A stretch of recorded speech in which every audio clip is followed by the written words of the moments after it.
The-Band-of-Bards. How the gloom was tended was by the will of the fallen angels. Every bit of ash in the campfire had been blown away by the wicked winds heckling through the trees. The fall of crackling oaken branches was subdued by the angry raindrops pouring down upon the dreary, shattered clearing. The place where the tent had been so neatly sited was now just a memory in the passage of time. The darkened passage leading to the serrated mountain was all that remained of a place once full of laughing and singing mere hours before. The small band of bards had quickly retreated from the massive droplets of water which suddenly poured on their faces like a wave of cold water from a turbulent sea. Unfortunately, the wind-beaten path leading them to the mountain was also littered with broken branches, jagged rocks, and pieces of broken glass from their own supplies. The wind made it nearly impossible to tread quickly to the asylum of the mountain.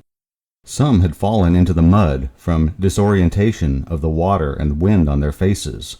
The stronger of the bards was unable to see properly to grasp the hands of distraught others, and instead stumbled into the broken path themselves. Shrieking with pain, the members of the band were further terrorized by loud bursts of thunder overhead. Thrashing sounds echoed in their heads from the painfully shrill cracking of the massive gale. Suddenly, the wind became calm, and the road became clear. The band of bards struggled to stand on their feet. They staggered painfully to the jagged mountain. The darkness seemed less perilous, and for the first time since the goblets of wine had been torn from their hands, they felt a sense of hope. They all struggled towards the opening. With heavy steps and bloodied limbs, they entered into a narrow opening within the massive mountainside. The interior of the opening was dank. The only light was dimly lit from the half-moon glowing faintly through the thick clouds in the sky. All of their belongings had been lost and broken, and the only pursuit they could hope for was a freezing night mashed together in the small damp cave.